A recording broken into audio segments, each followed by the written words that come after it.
اگر تو by road جا رہے ہیں خشکی کا رستہ تب بھی میقات پر پہنچیں گے، اور بائی ایئر سفر کر رہے ہیں تب بھی آپ کو سب سے پہلے حج کے لیے حج کی نیت کرنا ہے، حج کے لیے احرام باندھنا ہے۔ تو احرام باندھنے کے لیے نبی کریم صلی اللہ علیہ وسلم نے مکہ کے چاروں طرف میقاتیں مقرر کی ہیں تاکہ جدھر سے بھی کوئی آنے والا ہو اس کے لیے آسانی ہو، اسی کے رستے پر میقات۔ قرن المنازل ہے عموماً مشرق کی طرف سے جانے والے طائف کے رستے سے، ذات عرق ہے جو عراق کی طرف سے آنے والوں کے لیے، ذوالحلیفہ ہے جو مدینہ کی طرف سے جانے والوں کے لیے، جحفہ ہے مدینہ اور مکہ کے درمیان رابغ نام کی ہوئی جگہ ہے، اور یہ عموماً شام کی مصر کی طرف سے آنے والوں کے لیے، اور یلملم ہے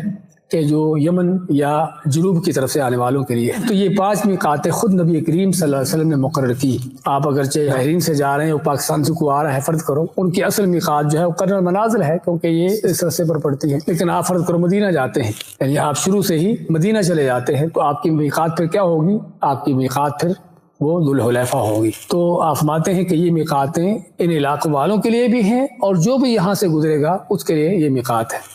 یہ میقاتیں کیا ہیں کہ یہاں سے جو بھی حج عمرے کی نیت سے جا رہا ہے اس کے لیے ضروری ہے کہ یہاں سے احرام کی نیت کر کے آگے روانہ ہو، یہاں سے احرام باندھ کر آگے روانہ ہو۔ تو آپ نے حج کون سا کرنا ہے آپ کو پہلے سے معلوم ہو۔ تو حج کی 3 بڑی قسمیں ہیں، حج قران ہے، حج افراد ہے اور حج تمتع ہے۔ تو آپ میقات پر پہنچ کر اب آپ کو پتہ ہونا چاہیے کہ آپ نے کون سا حج کرنا ہے تاکہ اسی کی نیت سے آپ احرام باندھیں۔ احرام کیا ہے کہ میقات پہنچ کر عمرہ ادا کرنے کی نیت سے 2 چادریں پہننا، یا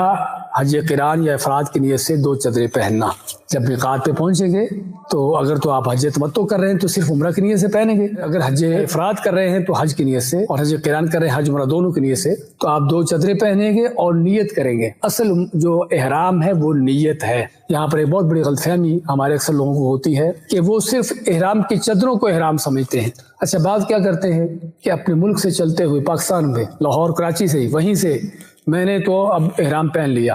حالانکہ صرف چادریں پہنی ہیں۔ یہ چادریں جو ہیں ان کا کوئی حکم نہیں ہے، یہ صرف ایک احرام کی ظاہری شکل ہے۔ اصل احرام جو ہے وہ آپ کی نیت ہے جو آپ نے میقات سے جا کر کرنی ہے۔ اور ویسے بھی اپنے ملکوں سے کو پاکستان وغیرہ سے ادھر سے آنے والوں کے لیے تنبیہ کرنے کی ضرورت ہوتی ہے اس چیز کی کہ وہ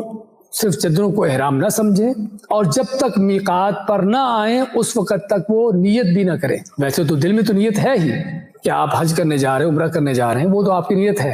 لیکن ایک وہ نیت ہے کہ جو آپ باقاعدہ میقات پر پہنچ کر حج عمرہ شروع کرنے کی نیت کرتے ہیں۔ ہاں، یہ نیت جو ہے آپ کی میقات پر پہنچ کر ہونی چاہیے۔ بعض لوگ لا علمی کی وجہ سے انڈیا میں بیٹھے ہوئے، پاکستان میں بیٹھے وہی سے نیت کر لیتے ہیں، اور بعض اوقات کسی نہ کسی وجہ سے وہ سفر نہیں کر پاتے۔ اب وہ کیا کرے بھی؟ ہاں، اصل تو یہ تھا کہ جب تک میقات پر نہیں پہنچا نیت نہ کرے۔ اب یہاں پر یہ بھی آپ کو معلوم ہونا چاہیے کہ حج یا عمرہ چاہے نفل بھی کیوں نہ ہوں، اگر آپ نے اس کی نیت کر لی، نیت کرنے کا معنی کہ میقات پر پہنچ کر احرام پہن لیا، نیت کر لی، تو آپ پر ان کو مکمل کرنا ضروری ہو جاتا ہے، چاہے نفل بھی کیوں نہ ہو۔ آپ نے پہلے حج کیا ہوا ہے، آپ کا نفلی حج ہے دوسرا، آپ نے پہلے عمرے کیے، ہم نفلی عمرہ کرنے جا رہے ہیں، لیکن آپ نے میقات پر پہنچ کر نیت کر لی، احرام پہن لیا،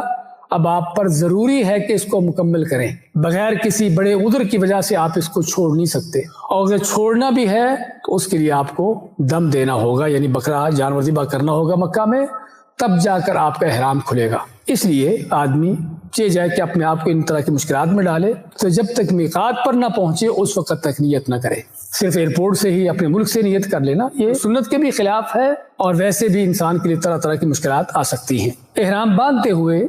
اگر آپ کو بال ناخن کاٹنے ہیں، تراشنے ہیں، اس جسم کی صفائی کرنا کر لیں، غسل کریں، اس کے بعد غسل کرنے میں اگر آسانی ہو۔ دیکھیے بعض چیزیں ہم لا علمی کی وجہ سے اپنے اوپر مسلط کر لیتے ہیں، حالانکہ وہ اتنی ضروری ہوتی نہیں ہیں، خصوصاً میقات پر جب جاتے ہیں وہاں پر کافی رش ہوتا ہے، اور بعض اوقات موسم بھی ایسا ہوتا ہے کہ جس میں غسل کرنے میں تھوڑا انسان کو مشکل ہوتی ہے۔ تو کیا غسل کرنا ضروری ہے؟ احرام کے لیے غسل کرنا سنت ہے، نبی اکرم صلی اللہ علیہ وسلم نے غسل کیا ہے،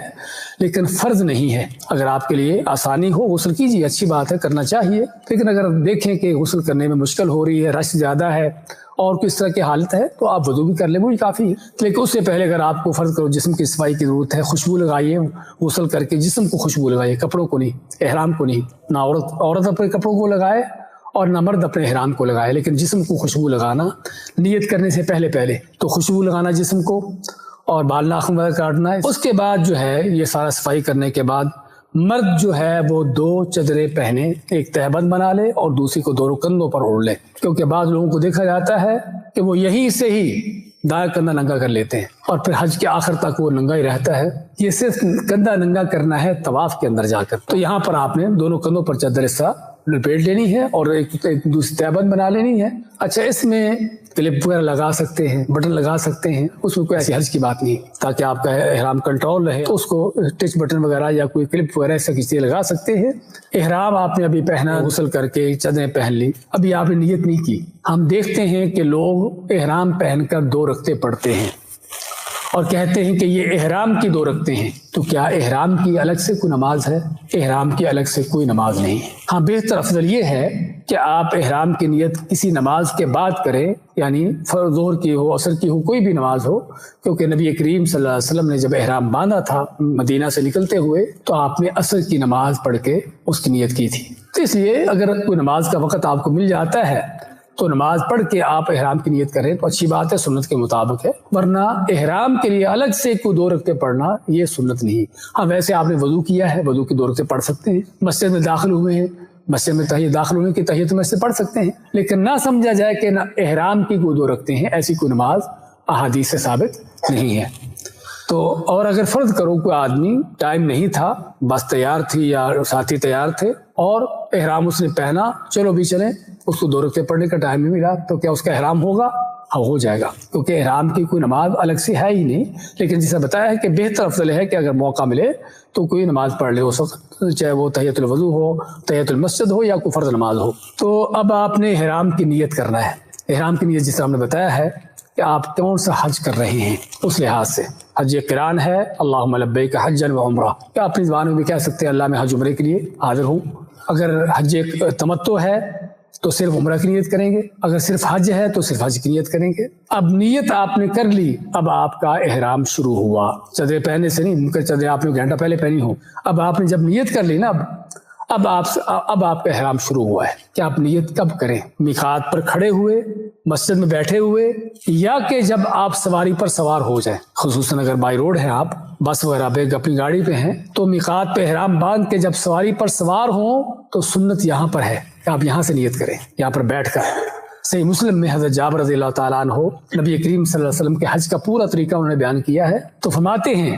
کہ آپ نے ذوالحلیفہ میں جب احرام باندھا تو جب آپ اونٹنی پر بیٹھے وہاں سے نکلنے کے لیے، اس وقت آپ نے حج کی نیت بھی کی اور تلبیہ پڑھا، لبیک اللہم لبیک پڑھنا شروع کیا۔ ہم دیکھتے ہیں اکثر لوگوں کو وہاں پر مسجد میں 2 رکعتیں پڑھی ہے، احرام کی 2 رکعتیں ہیں، اور پھر وہیں پر بیٹھ کر نیت کر لی اور تلبیہ پڑھنا شروع کر دیا۔ کہنے کو جائز ہے، ہم نہیں کہتے کہ یہ ناجائز ہے، لیکن سنت جو ہے جب سواری پر بیٹھے اور ہم کوشش کریں کہ ہمارے تمام کام نبی کریم صلی اللہ علیہ وسلم کی سنت کے مطابق ہو، تو سواری پر بیٹھ جائیں، جب اس وقت جو ہے نیت کریں کہ آپ کون سا حج کا عمرہ کر رہے ہیں، کیا کر رہے ہیں، اور اس وقت پھر تلبیہ پڑھنا شروع کریں بلند آواز سے۔ اور جب آپ نے نیت کر لی تو نیت کرنے کے ساتھ ہی آپ پر احرام کی پابندیاں شروع ہو جائیں گی۔ اگر کسی آدمی کو بیمار ہو جانے کا ڈر ہو، کوئی خاتون ہے جس کو مینسز وغیرہ کو اس طرح کا معاملہ آ جانے کا خطرہ ہو، کسی کو آج کل ویسے بھی لیگلی طور پر کوئی معاملات آ سکتے ہیں، رکاوٹ ہو سکتی ہے، اگر کوئی بھی اس طرح کا خطرہ درپیش ہو، پھر کیا کریں آدمی کہ آپ کے سامنے ایک دعا لکھی ہے، اگر عربی میں کہہ دے تب بھی ٹھیک ہے، پر اپنی زبان میں کہہ سکتے ہیں، اللہم محلی حیث حبستنی، کہ اللہ اگر کہیں رکاوٹ آ جاتی ہے تو جہاں مجھے رکاوٹ آئے گی میں اپنا احرام کھول دوں گا۔ اچھا، اس کے کہنے کا فائدہ کیا ہے؟ اگر آپ نے احرام باندھتے ہوئے، احرام کی نیت کرتے ہوئے یہ جملہ کہہ دیا، اپنی زبان میں کہہ دیا، اللہ میں احرام باندھ رہا ہوں، لیکن اگر کہیں رکاوٹ آ جاتی ہے، آگے مکمل نہ کر سکوں تو میں اپنا احرام کھول دوں گا، اس کے کہنے کا فائدہ یہ ہوتا ہے کہ اگر فرض کریں آپ کو کوئی رکاوٹ پیش آ گئی، کسی وجہ سے بیمار ہو گیا آدمی، خاتون ہے، اس کو مینسز کا معاملہ، کوئی اس طرح کی چیز آ گئی اور حج یا عمرہ مکمل نہ کر پائے، تو پھر کیا ہے، جیسی رکاوٹ آئے گی اپنا احرام کھول دے، اس پر کوئی فدیہ دم کچھ نہیں ہوگا۔ ورنہ آپ کو کیا ذکر کر رہے تھے کہ حج عمرہ یہ 2 ایسی چیزیں ہیں کہ نفل بھی کیوں نہ ہو، جب آپ نے شروع کر دیا تو آپ پر مکمل کرنا ضروری ہو گیا ہے۔ اگر آپ چھوڑنا چاہتے ہیں تو آپ کو دم دینا ہوگا، لیکن اگر آپ نے اس طرح کی شرط لگا لی تو پھر آپ پر کوئی دم نہیں ہوگا، آپ بغیر کسی چیز کے احرام کھول سکتے ہیں جب بھی آپ کو کوئی رکاوٹ آ جائے۔